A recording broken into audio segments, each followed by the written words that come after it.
Good evening, guys, from a very miserable Nagoya. I've had to put my umbrella away now because we're going to be going inside of the station, because today we're going to be riding the Nagoya Municipal Subway. We're currently at, I can even use my umbrella. I can even use my umbrella to the point. We're at the Yabucho Station 3, and we're going to be riding the Meiju line all the way up north to Heian-dori Station. The reason we're going to that station is because there is another line there, which will be for another video, which will be interesting, guys. But anyway, let's focus on this line at the minute, and in general the overall Nagoya subway system, which is the third biggest in Japan. So this is the third biggest in Japan according to my calculations. Now they could be correct, but let's remember, guys, these videos are free, so please don't complain. Now if you remember, you have paid to see this video, early at least, and in that case, my apologies. But this being the third biggest, and not that well known, to be honest, outside of Japan. But let's go in and have a look. So far, I'm seeing a very stereotypical setup for a Japanese metro system. You've got that white tiling along the side that we always have, stainless steel rails, that grey tile on the floor, and then a yellow track, which is for blind people. And if you don't know why these are for blind people, it's because their canes, when they go forward, it'll guide them all the way there. Right, so we've got a lift we can take to the Plaza of Life. But I've got enough life in me already, guys. I don't need a plaza for it. We need to just get to a ticket machine and buy ourselves a ticket. There's another entrance here. It's like in the middle of a park, actually. It's quite dark at the minute. It's not that late. It's only around 7 o'clock. But the rain has been relentless. It hasn't given up. It's not given up since I was in Kyoto. But there is a typhoon somewhere.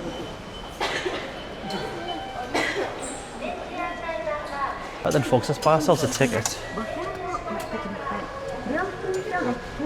All fare information will be displayed in English.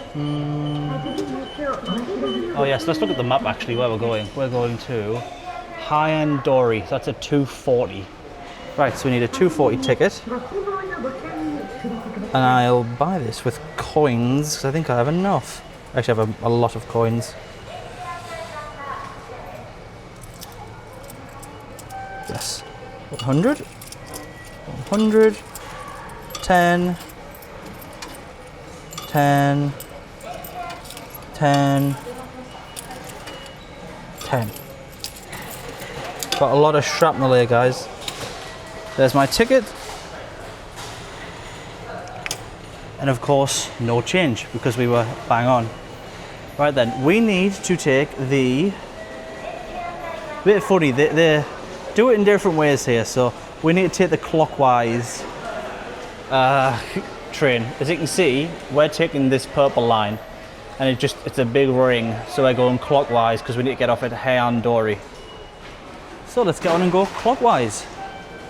Yeah, decent station, like a lot of things, quite dated. We've got the toilets up here, women's, the men's will be elsewhere. Toilets in these stations are always very clean. Yeah, the men's is just over there. We've got lockers as well, which is good. Right, let's put this through here. Happy days, so that's been stamped. And I believe we need platform 1. Let's just check when it goes to English. That's actually counterclockwise, so I guess not. One's counterclockwise. So we want that one for clockwise. For sake and ozone. Let's get on and see. Right, actually this is what's really good about them here, is they have these maps. So we're here, yeah, this is correct, because we're going to Heian-dori, which will take us to the Kamida line, which will be a separate video. But an interesting one, guys, so stick around for that. So we can see here the trains are similar but different, which is what I like to see. Again, that exposed metal design, very common here. I like it a lot.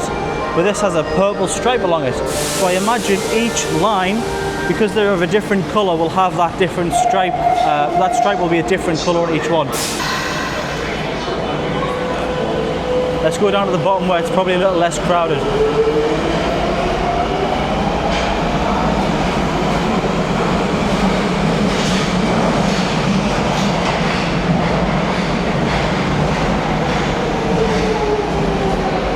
It's pretty much equally crowded, so let's get on and we'll have a look. Let's make sure I don't get on a female car, because I did that once and that's against the rules.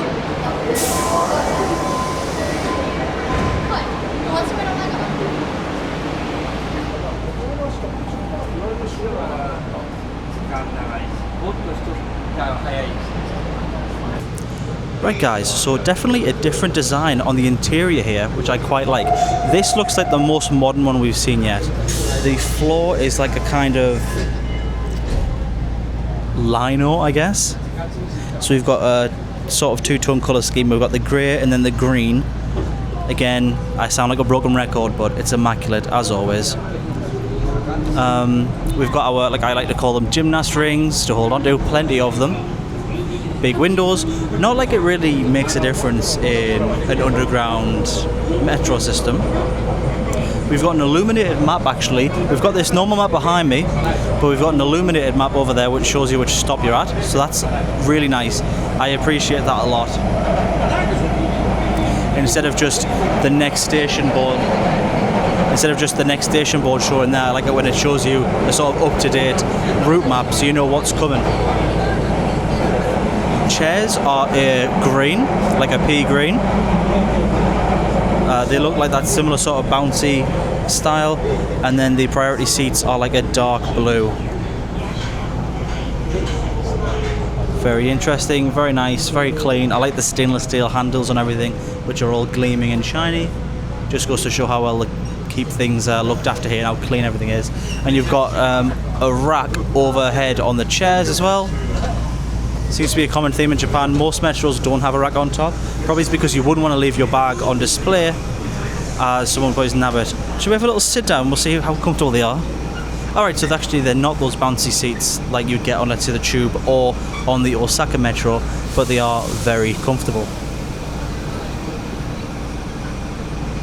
And we've got our advertisements at top as we always do.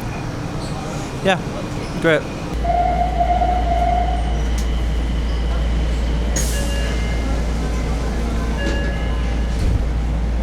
Right guys, next stop is ours.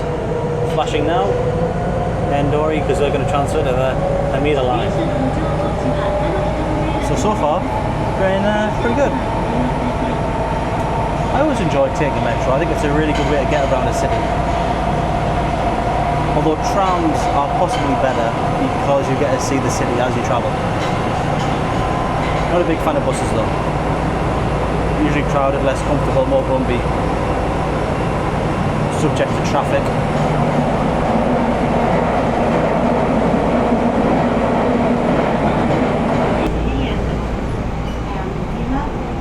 Please change here for the Kamihira line.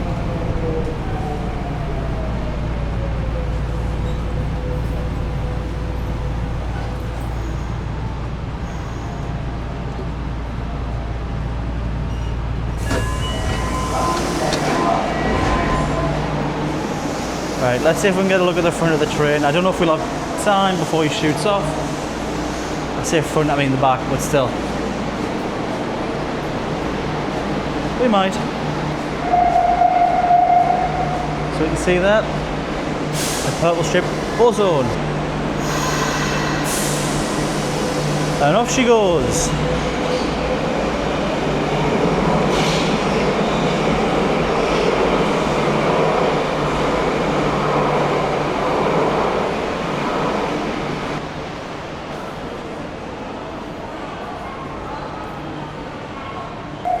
I'm already missing the air conditioning from that train because it's quite hot down here.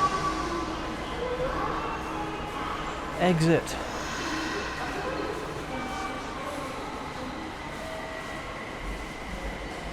Now you can go straight through to the Kamihira line, but I don't have a ticket for that, so there is a fare adjustment machine, but we'll just buy another ticket.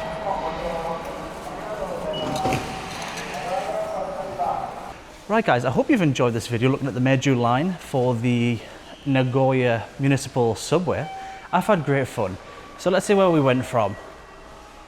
We went from Yabacho all the way around up to here. We went clockwise. Now I'm sure if we went anti-clockwise it would have been a completely different experience. Right. Anyway guys, I hope you've enjoyed that video. There's plenty more videos on the way, and there's going to be the Kamihira line, which is the shortest railway line in Japan. quite possibly the shortest in Asia by my calculations, because the other two that come up shorter are funiculars, which I don't really class as metros. Anyway, but yes, so if you want to see that, that'll most likely be the next video. So yeah, hope you've enjoyed that one, guys, and I'll catch you on the next one. Bye.